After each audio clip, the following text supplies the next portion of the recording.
Hi everyone. So I just want to go over this functions problem. This problem is more just because I've noticed some students had a little bit of issues on where to put the numbers, where to put the variables and functions, and it's just really important to understand functions because, you know, JavaScript and React is all like function based and they will use a lot of functions, so you have to get this right. And I just want to show you exactly how it's set up properly. So we're just going to go through this problem 15-2. It says, write the function to call the initialized function in one line. The function should be called shopping list. Call the variable shopping. Have the first value be 12 and the second value be 4. And now we want to multiply the quantity times the price in the function. Return the answer. Then console log the value below the function and add the answer as a comment. And make sure to add the comments above the function to describe it. So let's take it one step at a time.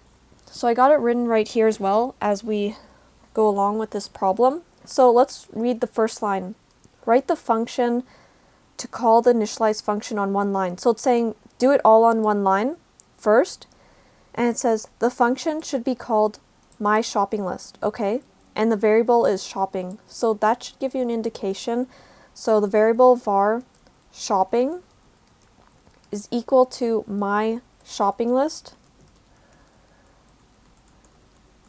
And this is how you set up a function in one line. So you have to make sure you have the variable, the name of the variable, whatever you want to call the function. And in this instance, we have it called my shopping list. So make sure you call it that.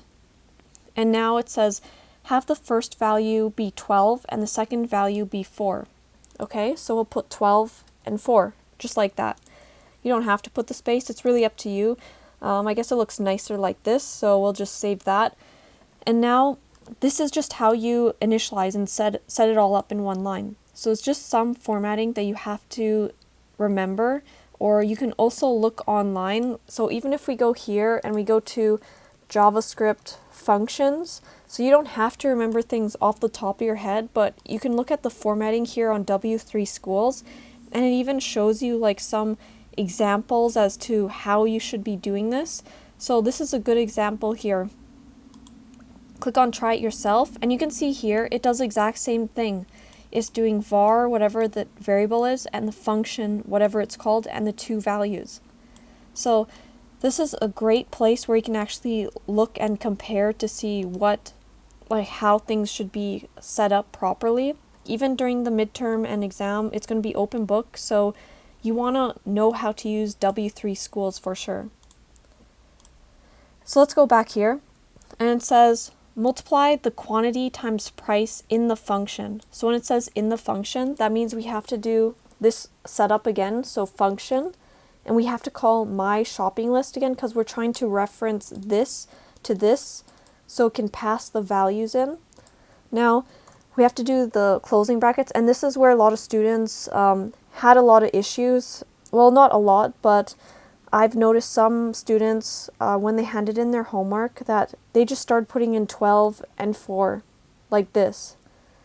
That's not how you properly set it up. So right here, you can see here we actually have just any regular values. So if I don't specify like what it should be called, like A or B or whatever, you can really just label it anything you want in those brackets. So what you're supposed to do, so let me finish this.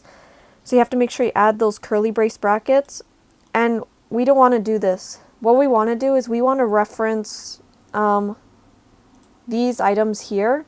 And you don't have to directly reference them. All you really have to do is, let's see here, multiply.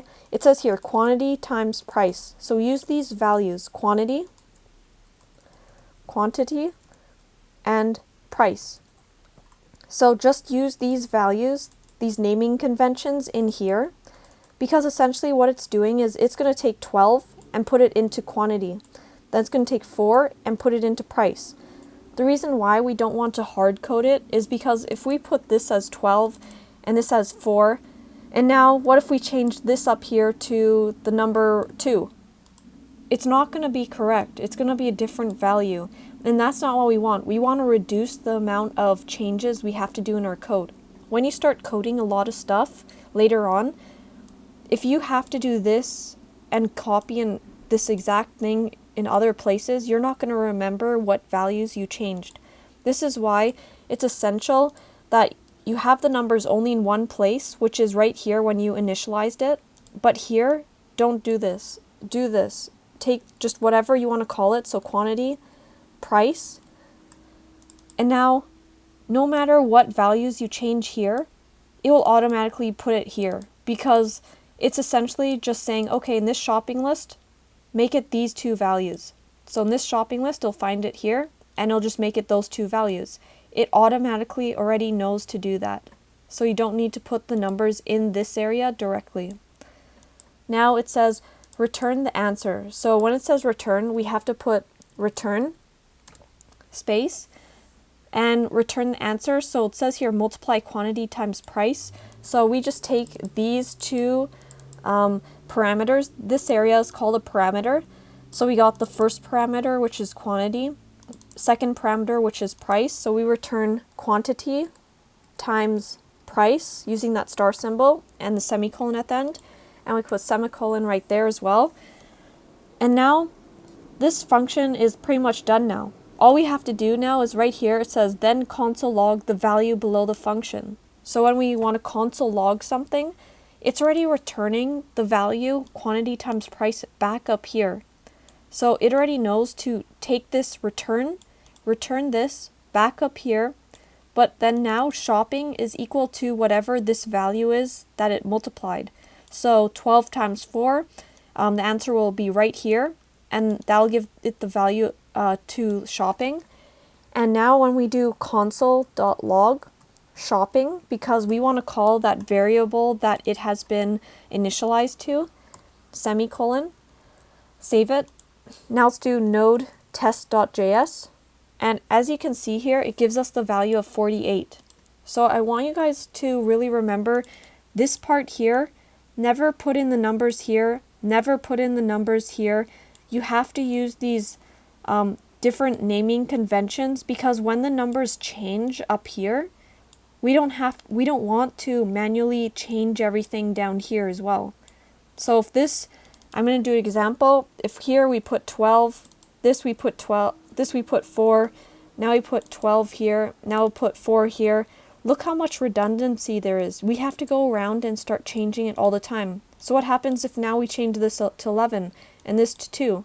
Now we have to go back and we have to remember to do this. 11, 2, oh, and did I forget anything? Nope. And see, if you forget something, it's going to cause you to return the wrong answer. And you don't want that. That's not what you want. You want to have variables in your function. So quantity times price. And here again, we want to do quantity times that by price. So we never want to hard code any of the numbers in this function unless it's like a unique case. But right now, I'm telling you to make sure you have the variables in these problems and know how to use these variables in these parameters and use it here so you can return the answer. And this is how you set up these function-based questions. And also, before I forget, we also have to finish the rest of the problem. It says then console log the value below the function. Okay, we did that. And then add the answer as a comment. So just do 2/48.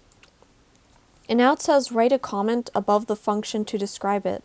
So what I'm going to do here is we're just going to do this. We're going to do /2 stars right above the function, enter. And when you do this, you can see that it automatically auto-completes here, and it adds in these parameters and returns for us to comment. So I really want you guys to get into the habit of really describing and naming the functions because this is essential when it comes to being a good developer. is you want to let other people know on your team what this function is really doing. And we can actually add a describe as well. And we'll just say figuring out the cost of